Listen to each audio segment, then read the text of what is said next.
میں آپ سے گفتگو ایک بہت اہم موضوع پہ کرنا چاہتا ہوں۔ 2024 کا الیکشن جو ہے یہ ہندوستان کی تاریخ کا سب سے اہم اور سب سے مشکل الیکشن ہونے جا رہا ہے۔ 1952 کے الیکشن کے بعد میں سمجھتا ہوں یہ 24 کا الیکشن ہے جو اس ہندوستان کی تاریخ لکھے گا۔ 1947 میں جب یہ ملک بٹا اس وقت کچھ لوگ اس ملک کو چھوڑ کے چلے گئے اور کافی بڑی تعداد اس نے گاندھی کی آواز پر، مولانا آزاد اور نہرو اور اس وقت کے کابرین کی آواز پر اپنی کشتیاں جلا دیں، ایک جناح کو ٹھکرا دیا اور یہ فیصلہ ہوا۔ جو کیفیت 1947 میں مسلمانوں کی تھی، آج 2024 میں ہم وہیں کھڑے ہیں۔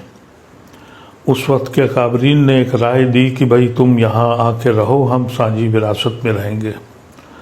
سن 52 کا جو پہلا الیکشن ہوا، نہرو نے ریفرینڈم لیا کہ اس ملک میں سیکولر حکومت رہے گی یا ہندو اسٹیٹ بنے گی۔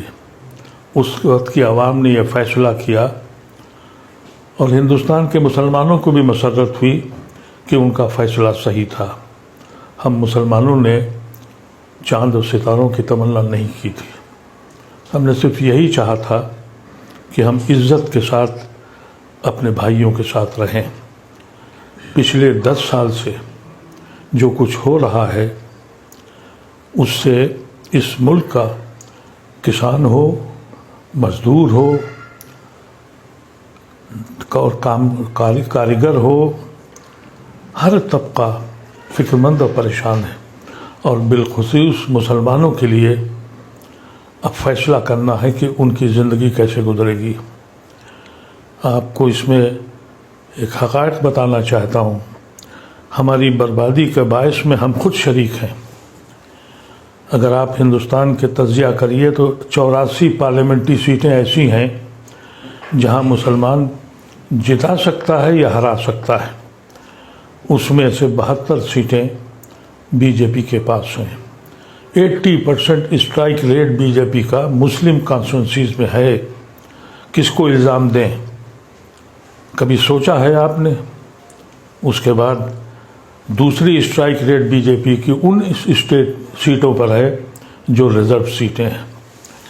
تو آج بھی ایک طبقہ ہے غیر مسلموں کا جو آپ کے ساتھ کھڑا ہے۔ یہ جو گٹھ بندھن ہوا اس کی وجہ سے ہمارے پاس صرف 2 آپشن رہ گئے۔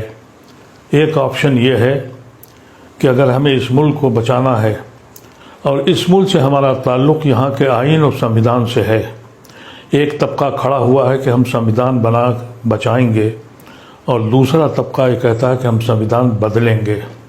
اس میں ہمارا کیا رول ہے؟ اس کو سوچنے کی ضرورت ہے۔ آج کل طریقے کی چیزیں آ رہی ہیں۔ میں نے دیکھا کہ کچھ لوگ مسلمان اتنا پریشان ہو چکا ہے کہ اسے معلوم ہے کہ اس کی درسگاہیں، اس کی خانقاہیں، اس کی مساجدیں، اس کے قبرستان روز چھینے جا رہے ہیں۔ یہاں تک کہ کورٹ اب یہ بھی کہہ رہا ہے کہ آپ مدرسہ بند کر دیجئے، سیکولر ملک ہے، اور یہ ایسا سیکولر ملک ہے جہاں پارلیمنٹ کا افتتاح ہوتا ہے تو ہون کیا جاتا ہے، یہاں شیو مندر جتنے ہیں وہاں پڑھائی کی جاتی ہے۔ جب یہ حالات ہو جائیں پھر بھی ہم نہیں جاگ رہے۔ میں آپ سے گزارش کرتا ہوں کہ اگر آپ اس وقت بھی بہک گئے، کیونکہ بہکنے والے لوگ ہیں، ابھی بہت سے وایا میڈیا پولیٹیکل پارٹیز نے نکالے ہیں، ان کی سہیوگوں کے ساتھ جڑنے جا رہے ہیں، کہتے ہیں کہ یہ فلاں سہیوگی جو ہے اس کے ساتھ ہم جا رہے ہیں، یعنی مسلم ووٹ کو بانٹنے جا رہے ہیں۔ یہ بات کب آپ کی سمجھ میں آئے گی کہ وہ علاقے جہاں آپ جتا سکتے ہیں اور ہرا سکتے ہیں، اور 4 جون کو اس ملک کا فیصلہ ہوگا اور آپ کے مستقبل کا فیصلہ ہوگا۔ میں آپ سے مدبرانہ خواہش کرتا ہوں، سوچنا شروع کیجیے۔ کبھی سوچئے آپ کہ ہم گنہگار ہیں یا نہیں ہیں، ہم کہاں کھڑے ہیں۔ کبھی ہم ان کے بھائیوں کی حیثیت سے ہندوستان میں رہتے تھے، آج اسی در پہ گنہگاروں کی طرح بیٹھے ہیں۔ صبح اور شام ہم کو یہ بتانا پڑتا ہے کہ ہم دیش بھکت ہیں، دیش دروہی نہیں ہیں۔ اتنا سب ہونے کے بعد بھی مسلمان سوچ نہیں پا رہا ہے۔ اور کچھ لوگ ہیں جو کہتے ہیں کہ ہم پسماندہ ہیں اور فلانا اشراف ہے۔ جا کے دیکھیے ان اشراف کی کوٹھیوں کو اور ان کی حویلیوں کو، جو جن کھنڈرات میں اب کبوتر کے بسیرے ہو رہے ہیں۔ یہ کبھی دیکھا آپ نے؟ حقیقت یہ ہے کہ پوری مسلم قوم پسماندہ ہے۔ اللہ تبارک و تعالیٰ میری زبان میں اتنا اثر دے کہ آپ کو دلوں میں پھیلا سکے۔ میرے پاس وہ زبان نہیں ہے، میرے پاس وہ قلم نہیں ہے جو آپ کو سوچنے کے لیے مجبور کرے۔ اگر آپ نے اس بار بھی یہی کیا، اگر آپ 5 سیٹیں بھی کم، ووٹ بھی کم کر سکتے ہیں، تو یقین کیجئے کہ آپ ملت پر اور ہندوستان پر احسان کرنے جا رہے ہیں۔ ہمارا تعلق اس ملک میں ہندوستان سے صرف آئین کے ساتھ ہے۔ اگر آئین چھن گیا، اور جو چھینا جا رہا ہے اور اعلانیہ کہا جا رہا ہے، پھر بھی سمجھ میں نہیں آ رہا ہے۔ پھر بھی کچھ لوگ کہتے یہ ہیں کہ فلانے کا ووٹ ہے، فلانے کا ووٹ ہے۔ اس وقت ہمارے پاس صرف 2 ہی آپشن ہیں۔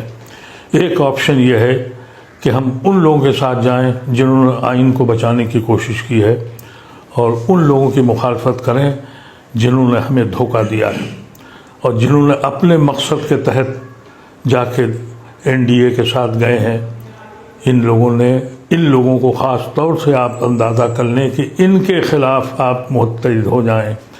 اگر آپ اپنی 84 سیٹوں میں سے 50 اور 60 سیٹیں بھی کم کر سکتے ہیں تو یہ ملک بھی بچ جائے گا اور آپ بھی بچ جائیں گے۔ اگر آپ کی بات میری سمجھ میں آ جائے تو خدا را اپنے ساتھیوں سے کہیے، ان تک پیغام پہنچائیے۔ یقین کیجئے کہ اگر آپ نے 5 ووٹ بھی کم کر دیے تو یہ کار خیر ہے، یہ ہمارا ملک بچ جائے گا۔ میرا دین بھی کہتا ہے کہ ظالموں کے ہاتھ روکو، تلواروں سے اب نہیں روک سکتے، ووٹ سے روک سکتے ہیں۔ ایک ظالم جنہوں نے اس ملک کو، زمین کو جہنم بنا دیا، اور ہم اپنے گھروں پہ بیٹھے ہوئے ہیں۔ اب بیٹھنے کی ضرورت نہیں ہے، اب صرف یہ فیصلہ کیجئے، کوئی ہو، اگر یہ جیت گئے تو جو لوگ آپ کے ساتھ ہیں یہ بھی ہم کو قسمت کے حوالے کر کے چھوڑ جائیں گے۔ کتنے چھوڑ گئے، کچھ تو دولت کی لالچ میں، کچھ خوف کی لالچ میں، اور اگر یہ دوبارہ جیت گئے تو پھر وہ جو بچے کے جو سیکولر ہندو آپ کے ساتھ کھڑے ہیں یہ بھی آپ کا دامن چھوڑ دیں گے۔ پھر آپ کے بچوں کا کیا حشر ہوگا۔ اور اگر آپ جیت گئے، ان کو روک لیا آپ نے، تو آپ کا وقار بلند ہو جائے گا۔ آج آپ کی حیثیت کیا ہے؟ کوئی پولیٹیکل پارٹی آپ کو گھاس نہیں ڈالتی، آپ کو بلاتی نہیں ہے۔ یہاں تک کہ جو مسلم کانسٹیٹوئنسیز ہیں وہاں پر بھی غیر مسلموں کو دیتی ہے اور مجبور ہیں ان کو جتانے کے لیے۔ ایسی شکل میں ایک بات سوچئے گا ضرور، اور اس بات پہ سوچئے گا کہ یہ ایک آدمی جو بیماری کے بعد اپنی عمر کے ساتھ اور بیماری کے ساتھ جس کی آنکھیں اپنے رب سے ملنے کو بے چین ہیں، یہ اس کا آخری الیکشن ہے۔ میں الیکشن کا کینڈیڈیٹ نہیں ہوں، لیکن اپنی ملت کی طرف دیکھتا ہوں تو دور دور تک کوئی دکھائی نہیں پڑتا۔ سارے اختلافات چھوڑ دیجئے، ساری جماعتیں چھوڑ دیجئے، اشراف و پسماندہ چھوڑ دیجئے، صرف ایک فیصلہ کیجئے کہ اس ملک کے قانون کو، اس ملک کے آئین کو بچا لیجئے۔ ہمارے بزرگوں نے اسی آئین کی روشنی میں ہم نے اپنے ملک کو، ایک مسلم ملک کو چھوڑ دیا تھا۔ اتنا سوچنا ضروری ہے۔ بہت بہت شکریہ۔ اگر آپ میری آواز سے آپ مطمئن ہوں تو خدا را اپنے آواز کو دوسروں تک پہنچا دیجئے، اور اس پہ سوچئے گا، سوچئے اور فکر کیجئے اور عمل کیجئے۔ بہت بہت شکریہ۔